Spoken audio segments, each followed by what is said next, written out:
Todo investigador en la materia sabe que el fenómeno de los sueños preconcebidos es uno de los tipos más comunes de todas las experiencias inexplicables de la naturaleza mental. Por su misma naturaleza es algo que se comprende muy poco y es uno de los asuntos más difíciles para el estudio. El maravilloso mundo de la mente humana esconde muchos secretos que aún hoy desafían las investigaciones y que seguirán desafiándolas mientras no se encuentre un mejor instrumental para su investigación. Se han logrado ciertos avances, pero el trabajo tiende a ser tedioso y los logros son meramente logros mínimos. Hoy aquí en Crónica Lonares vamos a hablar de un caso en el cual nos cuestionamos, nos preguntamos si pueden los sueños predecir el futuro. Yo soy Irving Sun, esto es Crónica Lonares y pues sin más ni más, comenzamos. Cierra los ojos, cierra los ojos, cierra los ojos. Si escuchas que alguien se acerca, no temas, todo estará bien.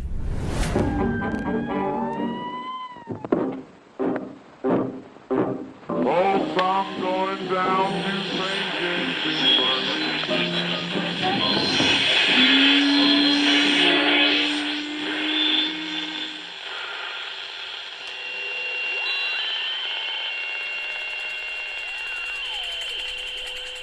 Estás escuchando Crónica Lonares, el lugar donde entra por tus oídos. Bienvenido. Si se quisieran recopilar en un libro todos los sueños que hayan previsto la realidad durante un año, tendrían que escribirse varios libros del tamaño de un buen libro sugerente, ¿no? En este caso, solo nos limitaremos a algunos de ellos que merecen atención especial, puesto que han sido registrados como verídicos, ¿ok? Consideremos el extraño caso de la señora Winnie Wilkinson de Sheffield, en Inglaterra, que se recostó por un rato en la tarde del verano de 1962. Esto no era habitual para ella, puesto que dormía raras veces durante el día, y resultaba también poco común por otra razón. Ella no solo no acostumbraba a dormir a esa hora, sino que soñaba muy pocas veces, o muy raras veces, ¿no? Entonces, en la información que proporcionó posteriormente a la policía y a otros funcionarios interesados, dijo que al soñar ella escuchó fuertes golpes en la puerta de enfrente, y cuando abrió la puerta, obviamente en su sueño, se encontró con una mujer muy excitada que jamás había visto antes. La mujer le dijo a la señora Wilkinson que su esposo se acababa de caer de un andamio, que estaba gravemente herido y que quería que su mujer fuera a verlo de forma inmediata.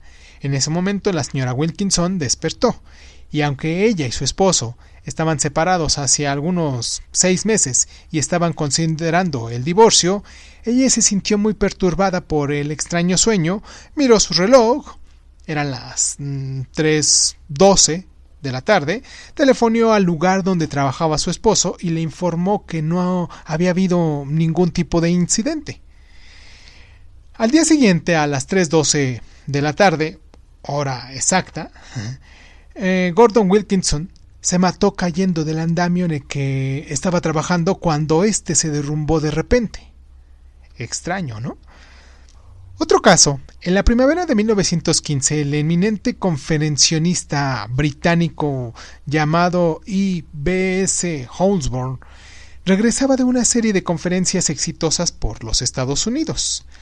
Habría reservado su boleto en el Gran Louisiana de las líneas Cunard, un barco además de bueno, que era muy veloz, y en algún momento, en las primeras horas del 7 de mayo de 1905, la esposa del profesor, Marion, estaba sentada en un sillón en la biblioteca de su casa. Dormitó por un pequeño rato y soñó que una experiencia muy perturbadora en aquellas circunstancias. Parecía que se encontraba en un gran barco transatlántico que estaba en terribles aprietos. Entonces el barco presentaba un mal aspecto. Los botes salvavidas habían sido lanzados al agua, la gente se arremolinaba excitada alrededor, pero no había pánico ni empujones.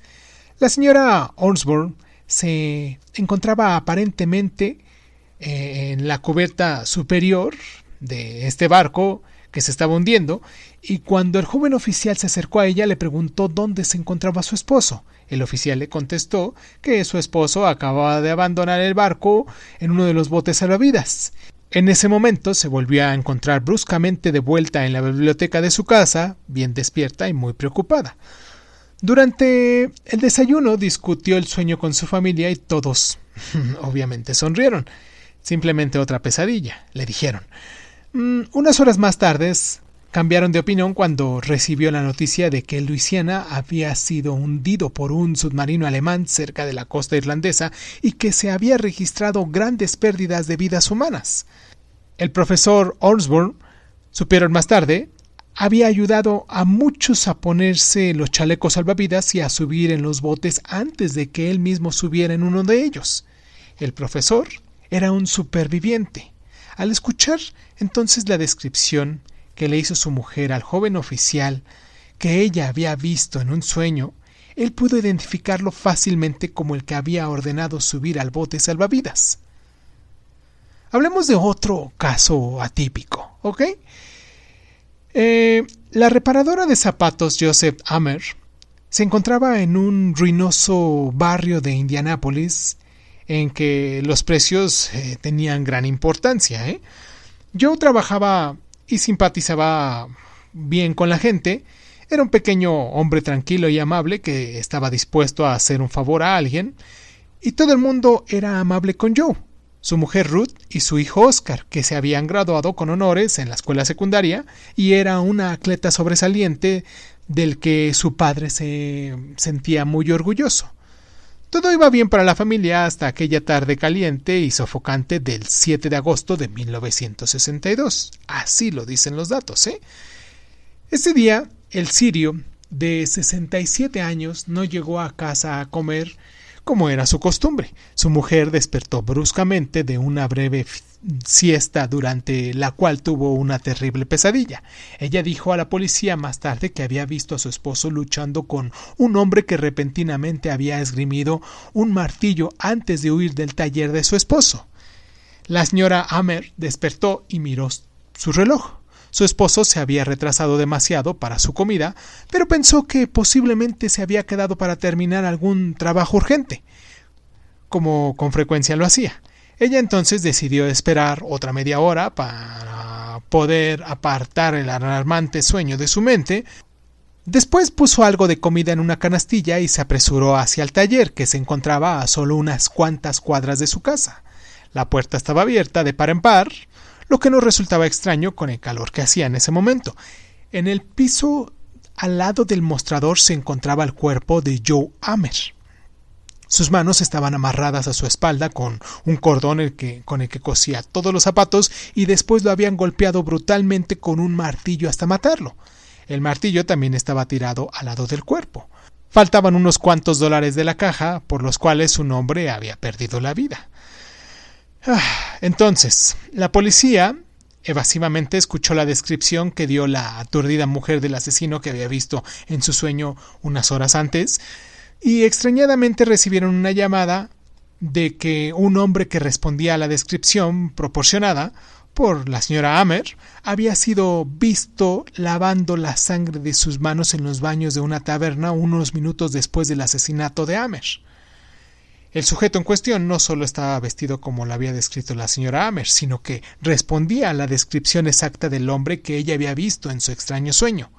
El juicio de William Edmonds tuvo lugar en mayo de 1963 en la corte de Indianápolis.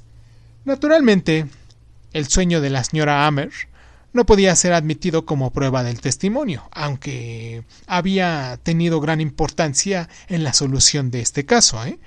La defensa argumentó que el detenido había consumido excesiva cantidad de drogas para saber qué hacía en el momento del crimen, pero el jurado consideró que Edmond era culpable y lo condenó a cadena perpetua por un crimen que la viuda había visto en su sueño.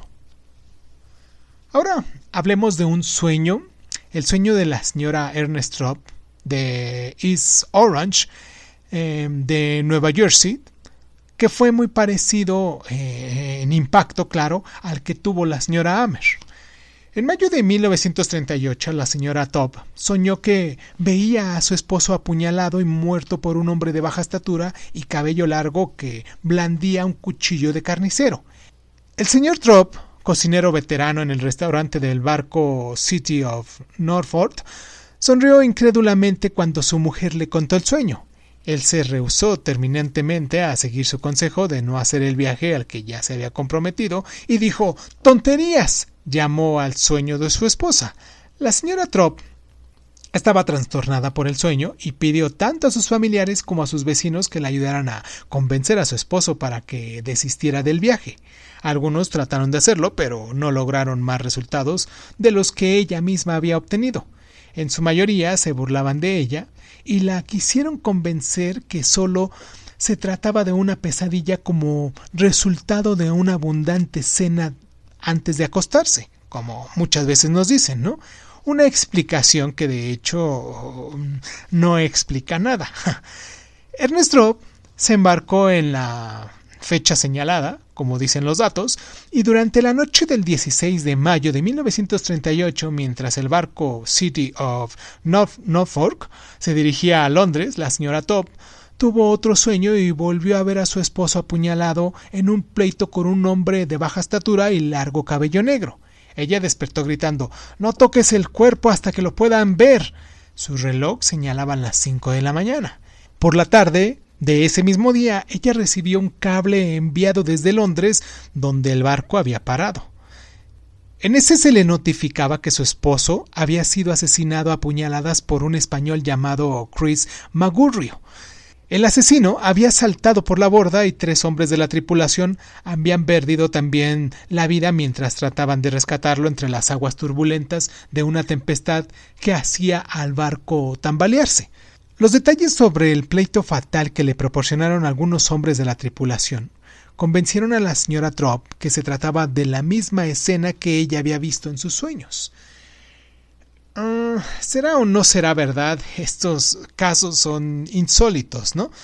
Hablemos de otro, un caso también muy extraño de un personaje de una persona llamado Paolo Grillo, que era un pequeño granjero que había pasado los 63 años de su vida en una pequeña extensión de tierra cerca de Treviglano, en la provincia de Bergamo, allá en Italia. En el transcurso de esta mañana del 27 de noviembre de 1952, se dice que Paolo no fue a trabajar en su campo como siempre lo había hecho, sino que se dedicó a visitar a sus vecinos contándoles un extraño sueño que había tenido la noche anterior. «La última noche», decía, «soñé a un buen amigo mío con el que estuve en las trincheras durante la Primera Guerra Mundial. Yo me encontraba a su lado cuando fue alcanzado por una granada y a consecuencia de las heridas murió en mis brazos. En mi sueño la noche anterior vino y se detuvo al lado de mi cama. Me tocó la mano hasta levantarme la vista y me dijo: «Estate listo, Grillo. Hoy vendrás conmigo». Los amigos de Grillo trataron de tranquilizarlo diciéndole que se trataba de algo sin importancia. «Cualquiera», le dijeron, «tiene pesadillas de vez en vez, ¿no?». Algunos llegaron a contarle algunos de estos malos sueños que nunca se convirtieron en realidad, compartieron sus experiencias. Grillo se fue a su casa moviendo la cabeza. El día era brillante, soleado y caliente. Sus campos necesitaban atención, pero Grillo decidió que podía ser de mala suerte trabajar ese día y se pasó la tarde sentado en su vieja silla frente a su casita. Al atardecer, cuando fueron a visitarlo, lo encontraron muerto de un ataque al corazón. Extraño, ¿no? Hablemos de otro caso. Ya para casi terminar nuestro programa, un penúltimo caso, ¿vale? De Sir Henry Wilson, que forma parte de la historia como jefe del Estado británico a principios de la Primera Guerra Mundial. Posteriormente tuvo una distinguida carrera que incluyó su servicio como miembro del Parlamento, representando a North Down, el norte de Italia. Él mantenía larga amistad con Lady Londonderry, una de las damas prominentes de la sociedad londinense y era natural que ella tuviera muchas dificultades para invitarlo a una cena que estaba ofreciendo en su casa en junio de 1922. Entonces, Sir Henry se encontraba de cacería en un remoto lugar de Escocia y debido a ello fue el último y 13º invitado.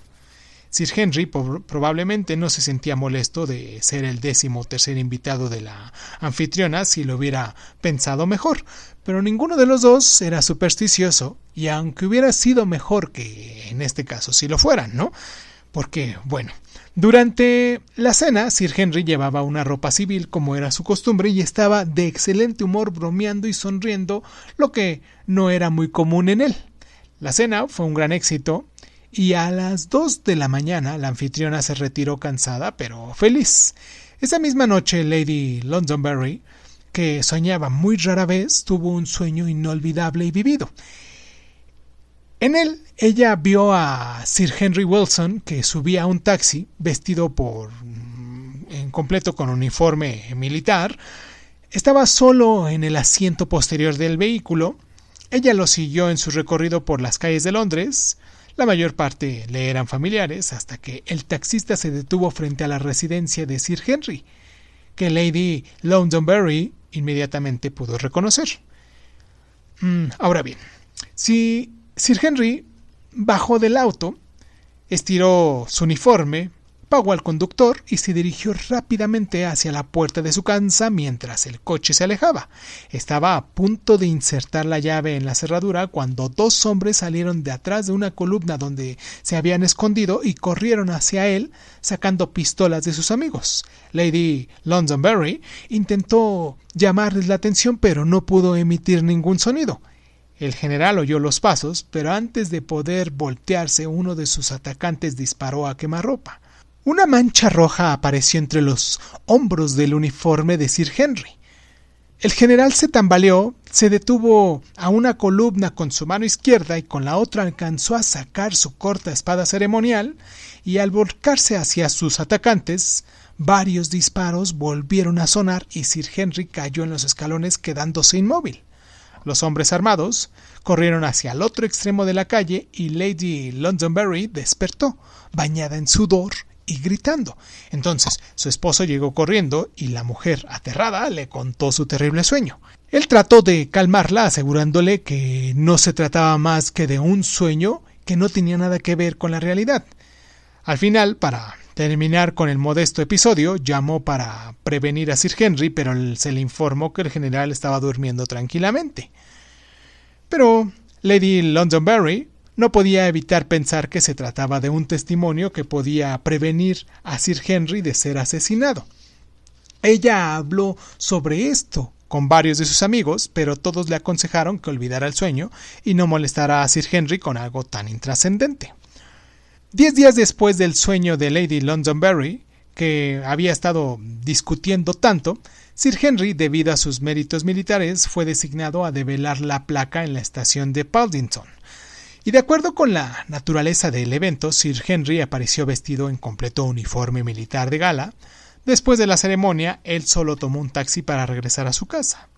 60 segundos después de que había pagado al conductor del coche y se dirigía hacia la puerta de su casa, Sir Henry estaba tirado sobre las escaleras con una mano sosteniendo su espada ceremonial. Había caído víctima del atentado perpetrado por 2 hombres armados que habían escapado de la escena del crimen de la misma manera de la cual había soñado Lady Londonderry y que había sido un sueño premonitorio. Pero bueno, en muy raras ocasiones los sueños que pronostican desgracias han tenido un final feliz. Y por último vamos a hablar sobre el caso que podemos ver de Julius Deetman y el sueño que tuvo en abril de 1956. ¿Ok? Ya para cerrar esta sección. La tienda del señor Deetman, que se encontraba entre las calles de Huron Road y Ontario en Cleveland, allá en Ohio. En ese tiempo la corporación Park-A-Matic había iniciado la construcción de un gran estacionamiento exactamente al lado de la tienda del señor Deetman.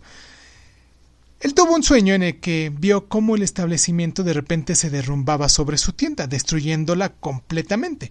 El sueño había sido tan vívido que la siguiente mañana el señor Dittman se puso en contacto con una compañía aseguradora con la que le había vendido una póliza de seguro mayor de $120,000 en caso de interrupción de su negocio. La póliza fue entregada a Dittman el viernes, el 6 de abril de 1956 a las 3 de la tarde.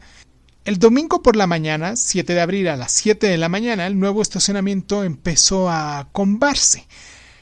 Los ingenieros de la construcción acudieron apresuradamente para detener el derrumbamiento. El techo del alto edificio colgaba unos cuantos metros sobre la tienda de Dittman y las autoridades de la ciudad ordenaron detener y derrumbar el edificio para estacionamiento y exigieron el cierre de la tienda de Dittman mientras duraban los trabajos de demolición. La compañía de seguros tuvo que pagarle gracias a la advertencia que Dittman había recibido en su sueño.